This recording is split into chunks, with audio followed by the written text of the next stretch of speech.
Look, I'm really pleased to talk with you all today. We've got some exciting results from our project, and as soon as I saw them, I thought, I can't wait to show you some of these, and there we go. So we've actually got a fairly large research team working on this project.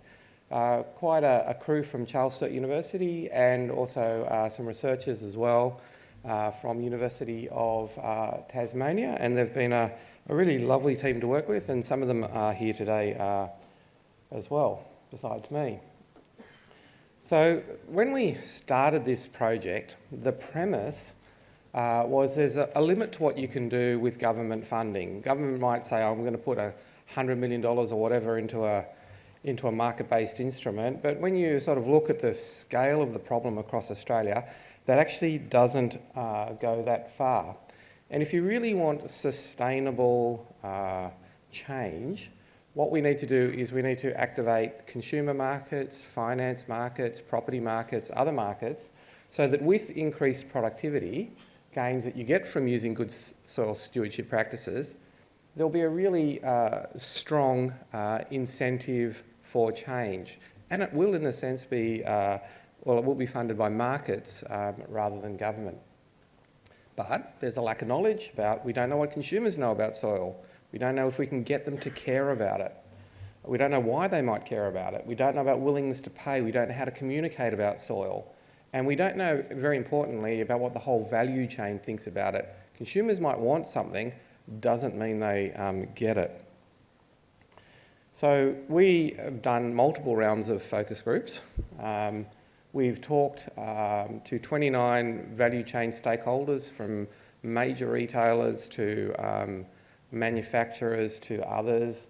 We've done a lot of archival research, just looking on manufacturers and others' websites and so on. And we've done a lot of survey work with consumers. We've already surveyed a few thousand. I'm only talking about a snapshot today, given we've only got so much time today, but it's currently ongoing.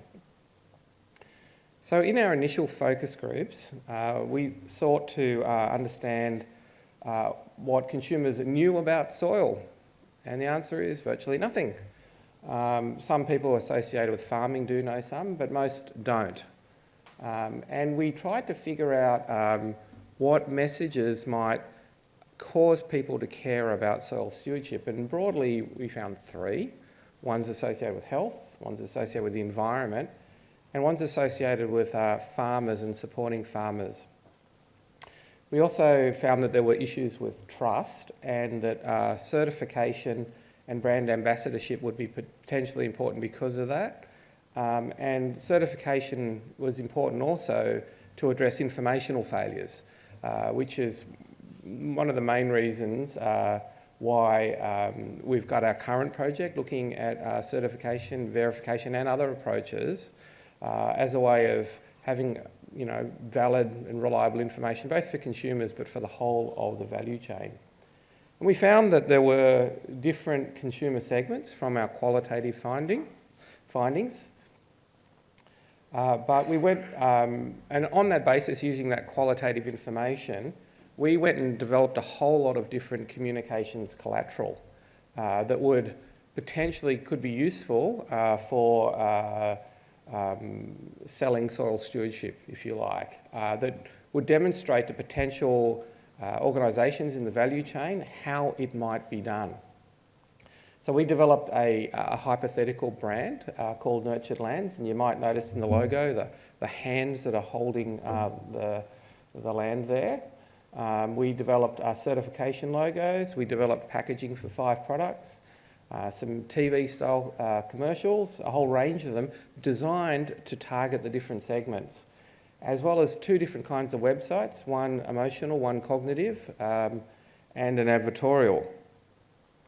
So here are the examples of the products we developed. We also got to work with Costa, a lovely man, and we really enjoyed that. We had the help of a professional creative company in developing these. So here is an example of a TV-style video, and we had it working earlier. Here we go. No, sorry. Here are some examples of the different ones we did. So there was one with a farmer group, and there's one focusing on consumers and health, one giving a reason to buy because of, you know, increased cost of farming and change, etc.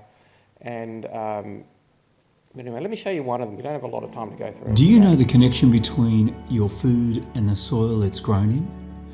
Looking after our health is something we all need to think about, which is why buying foods produced using sustainable soil practices is so important. To nourish yourself and your family without sacrificing the environment, look for foods bearing this logo, because healthy soils means healthy food. It's your guarantee that the food you're eating has been produced using sustainable farming methods for a healthier farm and healthier produce.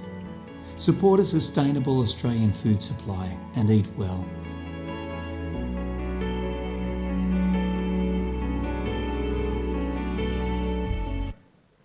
So that was a version that we called Consumers, which emphasises health benefits to consumers, which we found early on was one of the potentially key reasons for paying for soil stewardship. We had a couple of different websites: Emotional, which is focusing more on imagery and visuals, and Cognitive, which focused on facts and information. And in the Cognitive version, we had a lot more infographics of this type. There was another one as well, focusing on explaining what is healthy soil, different tools you might achieve that, and another one on outcomes, which I don't have time to show you today. Okay, let's get down to some of the quant findings. So we have more data than what's presented here today, but this is just a bit of a snapshot of it. So we use what's called best-worst data, where you provide triplets of statements and ask people what's their most preferred and least preferred in the statements. In this case, it would be they'd normally purchase products that are of this ilk. And you'll notice that there's a segment 2 there, which is actually the largest of the segments. I'll show you that in a moment.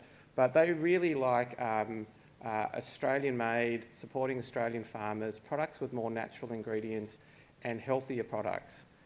Segment 1, sort of the more blue is that they more like it, is healthier, products with more natural ingredients and easy to prepare. And segment 3's far more about easy to prepare and cheapest. Segment 2, they're more likely to like organic, and we sort of used a couple of different approaches to profile the segments. One was the best-worst scales, but we also used traditional rating scales. So best-worst, by its nature, you actually have to trade off between priorities, whereas rating scales, you can more say, like, you like everything if you want to. But so best-worst is probably more robust, but we can see segment 2 as a potential, and it's a scale, summary scale there, more likely to pay farmers more. But 1, interestingly, has more, segment 1, more likely to like organic, whereas segment 2 is not so interested in organics, but they like healthy food, natural ingredients produced naturally, etc. So if we were to summarise all of that, I realise that was hard to take in, and we do actually see these segments on the larger set of the data, but I'm only showing you a little bit of it here. Segment 2 is the really large one. Segment 3, lower income, less degree qualified, larger families, more younger children, they prefer tasty, cheap, easy to prepare. Segment 1, higher income, more degree qualified, they like natural, healthy products, organic. But this middle segment, you know, they really do like natural and healthy food. So we created these TVCs, and here are a few of them, and one can see their appeal in terms of the different TVCs for the different segments. So these scores here are factor scores in terms of brand interest, so those 2 items there. And one can see that there are certain TVCs that work for each segment. For segment 3, nothing much works. It's soil stewardship, it's not going to be effectively targeted at that segment. But segment 2, very much so, but different types of appeals to segment 1 are likely to work. So segment 1 cares about benefit for the environment, Costa worked well, the health benefits to consumers worked well for 1 and 2. giving them a reason to pay more, and benefits for farmers or for soils, works well for segment 2. Website engagement, interestingly as well, the different kinds of websites are appropriate for the different segments. And I've got to stop, but I did want to show you this. Sorry, Kath, I've gone for one more minute. We also have done a whole bunch of choice modelling where we're looking at willingness to pay, and a very consistent finding is that this is the whole of market, not so keen on organic, but they really like soil stewardship and organic, or soil stewardship by itself. And the Soil CRC actually comes out as quite a well-regarded certifying body. And we've done this work with segments as well, but don't have time to show you, and that's just lentils. No, that's potatoes, actually. So I'll leave it there, because time's up, but I'd love to show you more of the choice modelling, but next time.